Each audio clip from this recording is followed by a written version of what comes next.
NASCAR silly season just heated up with Noah Gragson officially signing with Front Row Motorsports for the 2025 season. How many cars are left open and looking for drivers for next season? And where does everyone land in 2025? High, push it, checker flag, hell yeah! What's the caution for? Me? Can I not push it in?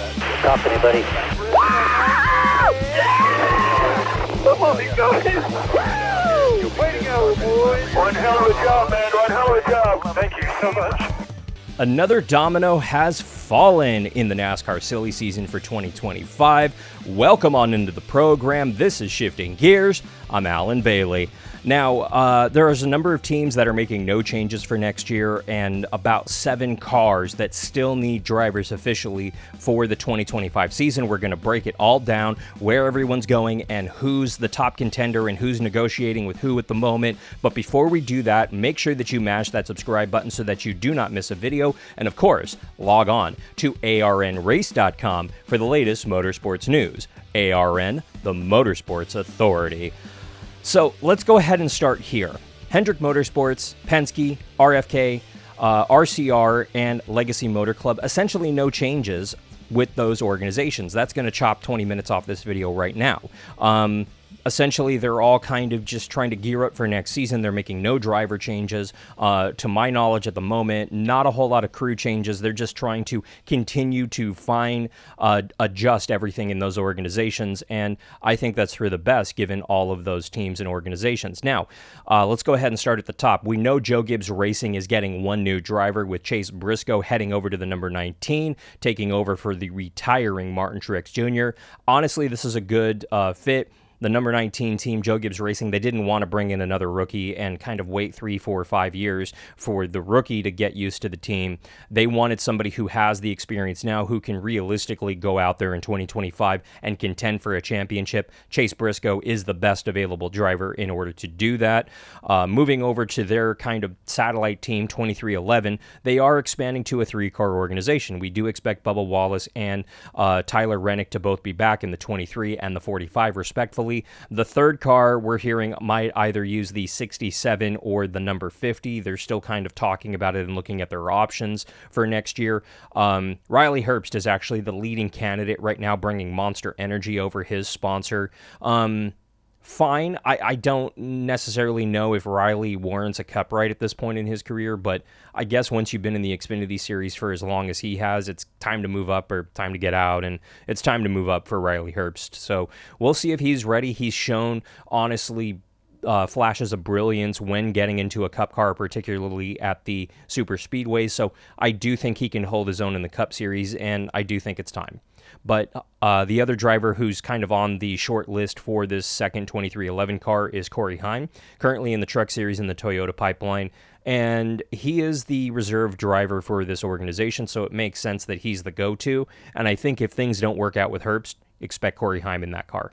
Over at Trackhouse, they are also expanding to a 3-car organization, picking up one of the charters from Stewart Haas. They're either going to be running the 91 or the 97, depending on who they put in the car. Right now, SVG is the favorite to jump up into the Cup Series full-time next year with Trackhouse. He's over at Collag right now, and he hasn't really worked and been with the team that has signed him pretty much all year. They've been helping him. They've been bringing sponsors, and they're paying him, but he hasn't been in Trackhouse equipment, nor has he had Trackhouse 100% support. I think he wants to get back to Trackhouse, and I think he wants to come up into the Cup Series as soon as possible, and I do think it's a good move to put him in that car. Zane Smith is also under contract at Trackhouse. He's the other option to get into a third Trackhouse car, and I don't see that happening. I think Zane Smith is either being farmed out again in 2025 to another organization within the Chevy camp, or potentially jumping off of the Trackhouse bandwagon altogether, and we'll get to those rumors in a little bit. Now, Hos Factory, they are consolidating from a 4-car organization as Stewart Hos Racing into a single car in the Cup Series with a 2-car organization in the NASCAR Xfinity Series under the name Hos Factory Team.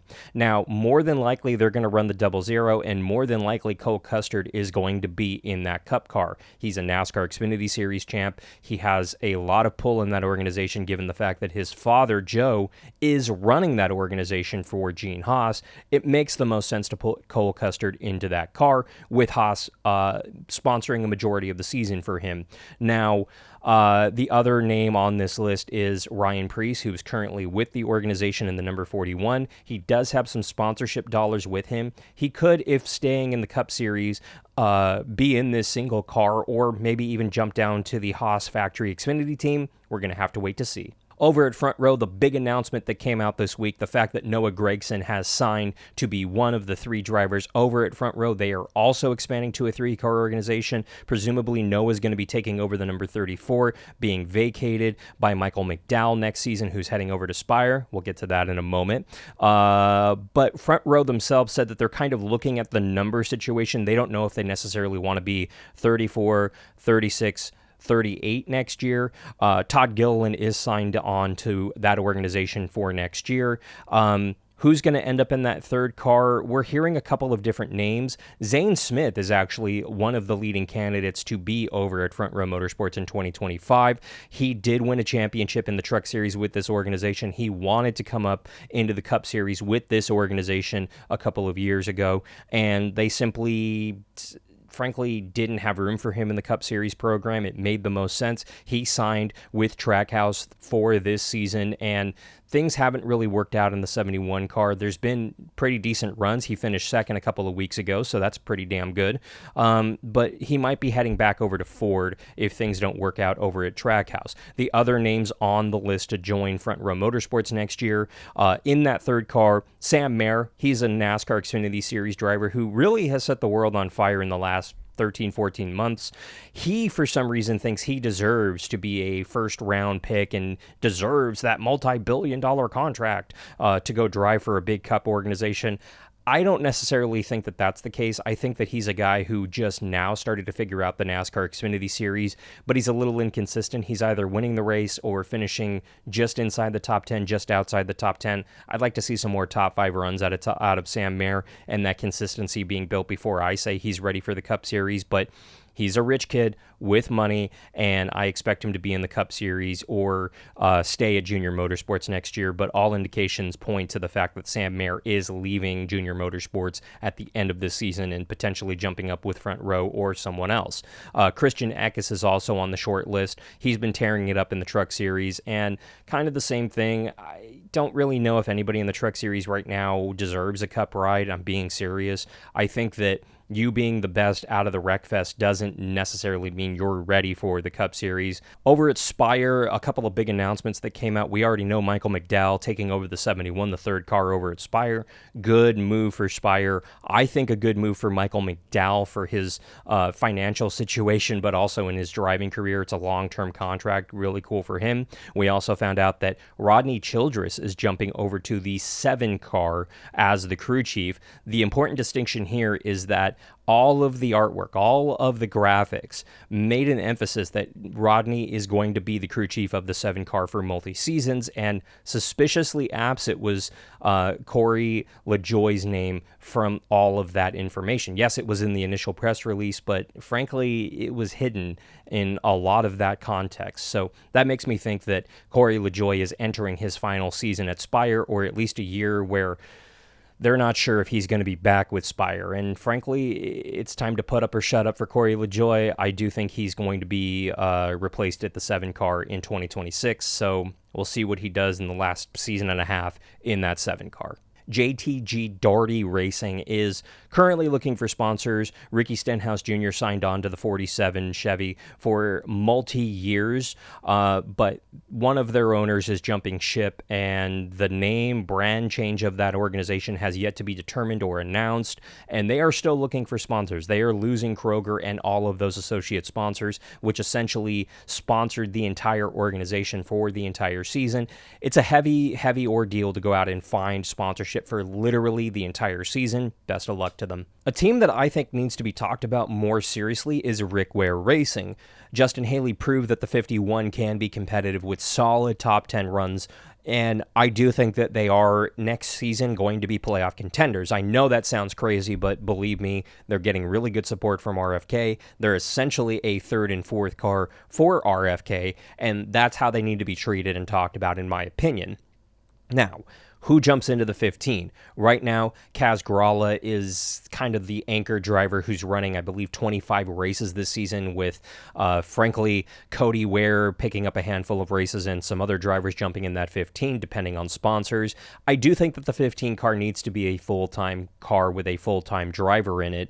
Ryan Preece is definitely a driver who's on the list to take over this 15 car. He did run a couple races for them back in 2022 part-time, and I do think that with Preece bringing over his own money, he is a hot commodity for Rick Ware in that 15 car. Now, whether or not that happens, I don't know. We could see Kaz Grala and Ryan Preece kind of split this car 50-50 next year. We're going to have to see who brings more money to the table and if Rick Ware actually does want to bring this 15 car into the Drivers' Championship and make it a serious contender next year. Collag Racing has no clue what they're doing next year. No clue. Right now, this season, they took a bunch of money from Daniel Hemrick to put him in the 31 car, and clearly that's not working out. Now, whether or not Daniel Hemrick brings that money back into the 31 car next year or not has yet to be determined. Right now, we're assuming that will be the case, but if he loses some of those sponsors and can't pay for that ride, we can definitely see Collag running 2 cars with multiple drivers in both of those cars. Right now, there's a lot of different names being thrown out with Collag. Zane Smith taking over the 16 on loan from Trackhouse is definitely one of them. Daniel Hemrick coming back is one. AJ Allmendinger running one of these cars full-time or part-time is definitely in the conversation, and so is Christian Eckes. It is so all over the place, and it is so unknown. We can't say the wind is swinging one way or another because things are changing day by day within that organization as far as sponsor dollars and where everything's going. Matt Collag is extraordinarily wealthy. He can definitely afford to put both of these cars onto the racetrack full-time with his companies if he so chooses. The question is how much of his own personal money does he want to invest back into this struggling race team that frankly should probably sell one of its charters at this point, but we'll continue to see what happens of the once decent Collag Racing. And finally, the last piece of the puzzle, we found out last week that Josh Berry will be driving the number 21 for the Wood Brothers. I feel like this is a downgrade for Berry. I really do.